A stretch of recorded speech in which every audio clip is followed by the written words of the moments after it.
Narzissmus ist nicht gleich NPS, also narzisstische Persönlichkeitsstörung. Ich spreche im Folgenden nie von NPS, sondern von NP, also narzisstischer Person. Wie erkennen wir nun eine NP? Suche nach Bewunderung, Grandiosität, Anspruchsdenken, Arroganz, Mangel an oder Fehlen von Empathie, Oberflächlichkeit, Tendenz zu Wutausbrüchen. Im Zentrum einer narzisstischen Person steht immer nur eins: sie selbst. Man kann sich Narzissmus wie unser Sonnensystem vorstellen. Die narzisstische Person ist die Sonne. Alles dreht sich um sie. Sie strahlt auf die Planeten und beeinflusst deren Bewegung. Ohne Planeten gäbe es zwar immer noch eine Sonne, aber ohne die Sonne gäbe es kein Sonnensystem. Nur durch die Sonne haben die Planeten überhaupt Bedeutung. Und genauso sieht sich die NP als Sonne, die andere erst wichtig macht, weil sie ihr Licht auf sie wirft. Andere Menschen existieren aus ihrer Sicht eigentlich nur für sie. Sie kann sich gar nicht vorstellen, dass jemand mal nicht an sie denkt. Ich. Die NP ist selbst ihre Marke. Ihr Name ist Programm. Eine NP lebt von Bewunderung, so wie eine Vampirfledermaus von Blut. Und wo bekommt man Bewunderung besser als auf einem eigenen Social-Media-Kanal? Dort ist man der Star der Show, ganz egal, was man macht. Dort und in Podcasts und in Interviews kann man sich endlos ausbreiten und reden, bis die anderen gebannt zuhören. Wenn du morgen aufwachen würdest mit Amnesie, das weißt du heute schon, ich gebe dir aber ein Post-it und du kannst für dich auf dieses Post-it etwas draufschreiben, was dir morgen früh hilft, wenn du sonst nichts mehr weißt. Was steht auf dem Post-it?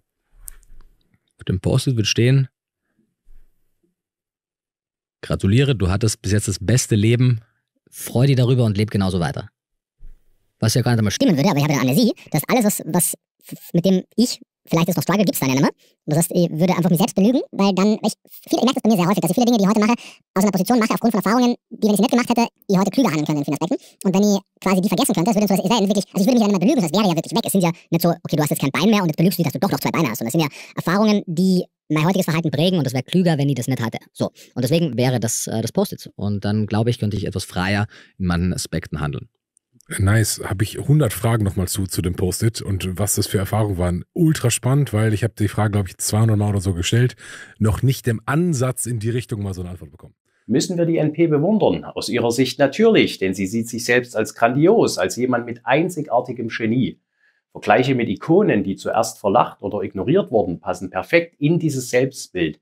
Ebenso die Abwertung anderer und ein Zugang zu Wissen und Komplexität, für die andere einfach nur zu dumm sind. Wie gesagt, ich bin wirklich Tierrechtler, ja, also wirklich. Das scheint sehr orthodox, sehr paradox zu sein für einige Leute. So, du sagst, du bist Tierrechtler und du hast schon selber geschlachtet, ja, weil die halt die Komplexität des Ganzen verstehen. Was hat Nico Rittenau nicht alles vollbracht? Bestsellerautor, Pionier der Geflügelhaltung, Ausbildung in Landwirtschaft, Restaurantinvestor, Fortbildung in Musikproduktion, Produktentwickler, Doktorand. Manche dieser Leistungen sind tatsächlich beeindruckend. 5 Bestseller zu schreiben, 140.000 FollowerInnen zu haben, ein gefragter Interviewpartner zu sein. Dafür gebührt Respekt. Den will ich Nico Rittenau auch gar nicht absprechen. Doch bei NPs stehen Leistungen fast immer im Rahmen von Grandiosität, Inszenierung und Überhöhung. Manchmal stimmen die Fakten, manchmal sind sie sehr nah an der Übertreibung oder gar eine Lüge. Ein Beispiel: Nico Rittenau ist kein Ernährungswissenschaftler. Er hat einen Bachelor in Ernährungsberatung und einen Master in Mikronährstofftherapie und Regulationsmedizin. Bei Ben Ungeskriptet beschreibt er sich folgerichtig, nicht immer konsequent, so. Wenn wir jetzt 5000 Jahre in die Zukunft gehen und Forscher dich ausgraben würden, dann pass auf, das ist der Nico Rittenau, der wusste damals ganz viel über Ernährung. Dann ist die Wahrscheinlichkeit, wenn ich dich richtig verstehe, sehr, sehr hoch, dass sie sagen würden, pass auf, damals in, keine Ahnung, 2050, was die Leute für eine Scheiße geglaubt haben, ist ja unglaublich. Korrekt? Würde ich schon sagen, ja. Ich meine, Wissenschaft ist ja immer der aktuelle Stand des Irrtums und wir bewegen uns hoffentlich immer näher oder immer weiter weg von dem tatsächlichen Irrtum hin zu einer möglichst objektiven Wahrheit. Aber ja, also ich bin ja als Ernährungsfachkraft primär nicht in der Forschung tätig, sondern ich versuche die Forschung, die betrieben wird, so zu übersetzen, sowohl vom Englischen ins Deutsche, aber vor allem auch einfach vom Inhalt, vom Sprachleben, vom Verständnis und den Leuten zu zeigen, was in der Wissenschaft erforscht wird. Aber die tatsächlichen ernährungswissenschaftlichen Forscher, die Nachtrag. Auf YouTube beschreibt sich Nico Riddenau auch als Hochschuldozent, Seminarleiter und Speaker. Wir können Wissenschaft verstehen als das systematische, methodengeleitete Streben nach überprüfbaren Erkenntnissen, die unser Wissen erweitern. Doch wenn jemand Geflügelhöfe leitet und Tiere schlachtet, in Restaurants investiert, themenfremde Ausbildungen und Fortbildungen macht, Podcasts gibt und Videos veröffentlicht, hat diese Person dann überhaupt noch Zeit für echte Wissenschaft? Eine wissenschaftlich relevante Publikation von Nico Riddenau gibt es jedenfalls nicht. Stattdessen kündigt er Dinge an, die er später nicht umsetzt. Wolltest du nicht ein Video über Veganismus und Linksein machen? Und über den Begriff Tierkonsum und über Markus Rühl und über Schopenhauers Mitleidsethik und ein Buch schreiben? So, mein kleiner grüner Freund, was soll das denn schon wieder? Du wagst es, so eine große Fresse zu haben? Ich habe nie behauptet, dass ich diese Videos mache. So eine Unverschämtheit. Du wagst es nicht zu kritisieren. Ohne mich würde hier nichts laufen. Gar nichts. Die Menschen schauen wegen mir. Sie bewundern und feiern mich, weil ich besser bin als alle anderen. Ich bin ein stabiles Genie. Manche sagen, dass ich der Vegan-Papst bin, dass ich das vegane Maß aller Dinge bin. Und du meinst ernsthaft, du hättest das Recht, mir irgendwas vorzuhalten? Lächerlich. Ich bin der Grund, warum überhaupt jemand zuschaut. Gefühle, Bedürfnisse. Hör mir bloß auf. Ich verschwende meine Zeit nicht mit deinem Gejammer. Sei froh, dass du überhaupt an meinem Wissen teilhaben darfst. Und jetzt hör mir gut zu. Wenn du mich noch ein einziges Mal kritisierst, dann wirst du es bereuen. Ich bin unantastbar und du bist absolut bedeutungslos. Du bist ein Nichts. Du bist ein kleiner, grüner Niemand. Nico Riddenau kündigt eine Doktorarbeit an. Er bricht sie ab, dann kündigt er sie wieder an. Er kündigt einen wissenschaftlichen Fachartikel an. Ich habe recherchiert und diesen Artikel nicht gefunden. Aber das macht nichts, denn die NP fühlt sich grundsätzlich berechtigt. Sie hat ein Anrecht auf Erfolge, die sie gar nicht erbracht hat. Sie hat ein Anrecht darauf, sich als Wissenschaftler darzustellen. Denn sie ist ja, zumindest in ihrer Selbstwahrnehmung, grandios. Und wer das nicht erkennt, ist einfach nur neidisch, ist unsachlich, ist unfähig zur Selbstkritik oder eben ideologisch. Ich habe richtige WissenschaftlerInnen zum Thema Wissenschaft und Ideologie befragt. Professor Dr. Peter Streckeisen, Soziologe in Zürich und Basel, hat mir geantwortet: Was ist Wissenschaft? Wissenschaft ist eine Praxis der Erkenntnisgewinnung, die systematisch und transparent über ihre Vorgehensweisen Rechenschaft ablegen und ihre Ergebnisse dem kritischen Urteil von Peers aussetzen muss. Was unterscheidet Soziologie von Naturwissenschaften wie Physik und Biologie? Die Soziologie unterscheidet sich von Naturwissenschaften und auch von allen anderen Disziplinen durch ihre spezifische Perspektive. Sie richtet den Fokus auf soziale Systeme und Beziehungen und konstruiert damit ihren eigenen Gegenstandsbereich. Dasselbe gilt demgemäß auch für Ernährungswissenschaften. In welchem Verhältnis stehen Wissenschaft und Ideologie? Ich mag den Ideologiebegriff nicht so sehr, weil er suggeriert, dass es die eine Wahrheit gibt, als deren Gegenteil man Ideologie definieren könnte. Wahrheit ist aber nicht einfach da. Sie ist nicht naturgegeben. Sie wird durch Forschung und Diskurse konstruiert und Wahrheit muss ständig kritisiert werden. Wissenschaft als Erkenntnisgewinnung, systematisch und transparent im Austausch mit anderen. Seht ihr das bei Nico Riddenau? Ich jedenfalls nicht. Systematik ja, aber Systematik im Bloggen von Kritik. Damit das klar ist, Nico Riddenau ist kein Wissenschaftler. Er forscht nicht, er stellt sich keiner ernsthaften Kritik oder bloggt sie mit Berufung auf Autorität ab. Manchmal manipuliert er auch einfach. Auf der anderen Seite eben die vegane Bewegung, die sagt, ey, wenn du Fleisch isst, da kriegst du die Angsthormone des Tiers mit und das macht Depressionen und deswegen ist die westliche Welt heute depressiv. Kann man Kritik durch den Verweis auf Titel und Thumbnails einfach ignorieren? Nico Riddenaus Kampf mit Strohmännern. Was ist daran problematisch? Weiß Nico Riddenau überhaupt, was ein Strohmann-Argument ist, dass es ein Scheinargument ist? Nico versklavt Tiere und verharmlost Tiergewalt. Das ist ein Fakt, keine Unterstellung. Aber das kennzeichnet NPs. Sie sind extrem kritikempfindlich und schnell gekränkt. Worauf beruft sich Nico Riddenau? Auf Einzelfälle, auf anekdotische Evidenz, auf die Evolution. Das ist keine Wissenschaft. Schon gar nicht, wenn man auf dieser Grundlage Geld in die Hand nimmt, um Hühnerställe aufzubauen, statt in Forschung zu investieren. Ich meine, stellt euch das mal vor, eure Freundin wird krank, sie isst wieder ein paar Eier, es geht ihr besser und dann schreiben euch ein paar Leute, dass es ihnen nach tierischen Produkten ebenfalls besser ging. Und was macht ihr?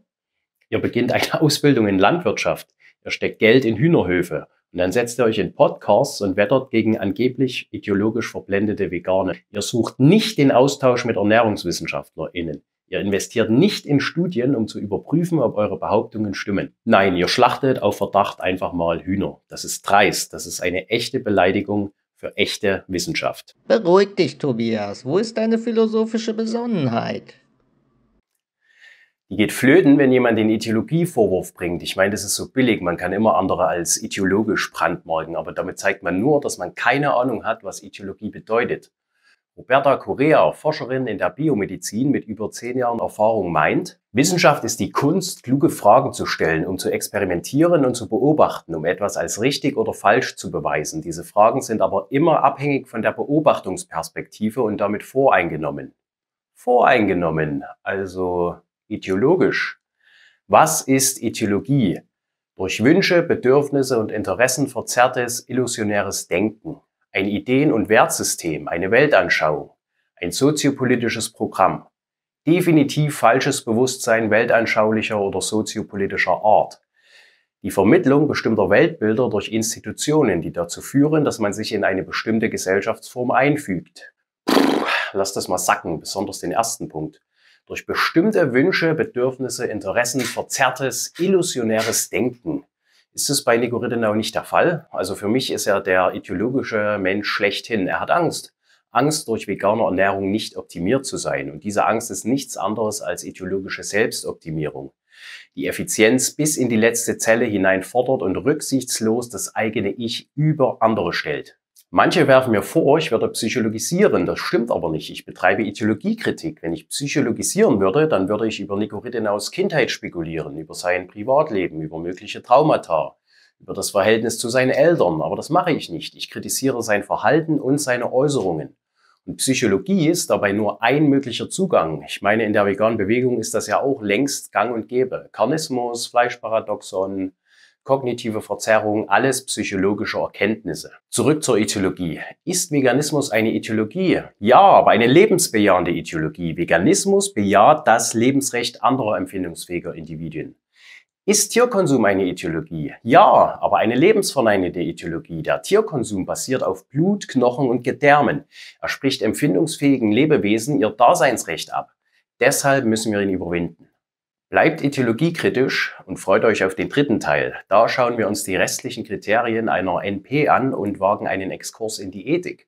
Einer Wissenschaft, von der Nico Rittenau, wie ich meine, nicht viel versteht. Und hört euch unbedingt das Audio von Roberta Correa am Ende dieses Videos an.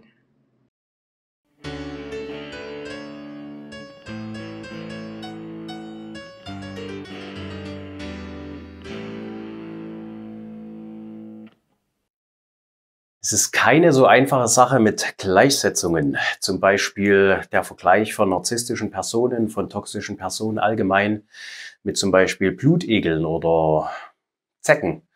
Es gibt diesen wunderschönen Song von Tool, Ticks and Leeches, also Zecken und Blutegel. Und darin gibt es diese schöne Zeile Blood Sucking Parasite.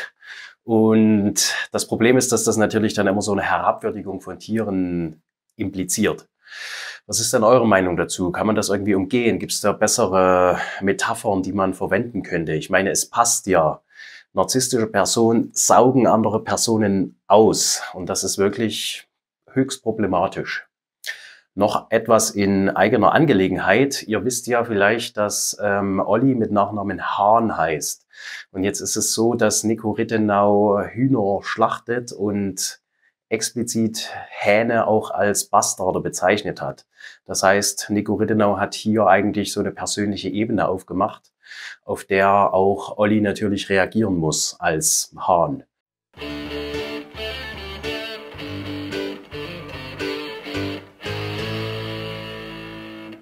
What is science? For me, science is the art of asking smart questions, good questions, to help you experimenting, trying hypotheses, and observing things, so then you can prove something, or either you can prove something wrong, or you can prove something right. And as you are the one asking questions, as much as your things, they can be reviewed by peers, blah, blah, blah. They are always going or coming from your place of observation. And this is always biased, in my humble, honest biomedical scientist opinion. So it's always going to be biased by the view you have on the world, by your beliefs. So I don't think science can be either neutral or super, I think objective, yes, but not unbiased. I think that's the best definition. About if sociology is a science, I think it is, but I think it applies the same principles. There's an example that I'd like to share with you is about Black women in anesthesia. So there was for a long time a belief in science that Black women were more resistant to pain. So in history, Tobias, Black women has always received less anesthesia, even no anesthesia for labor procedures, for instance. So, and it was like a confirmation bias because people didn't give them anesthesia and saw the way they were reacting was still because like they were strong enough to hold and to go through the pain. It's ridiculous, but just to show you how science can be super biased, even racist, and proving itself right all over again. All right. I hope this helps. I hope you have a great podcast or video. When you have it, let me know. I'll be happy to learn others' perception on the topic as well. Take care, my friend. Have a beautiful week ahead. Bye-bye.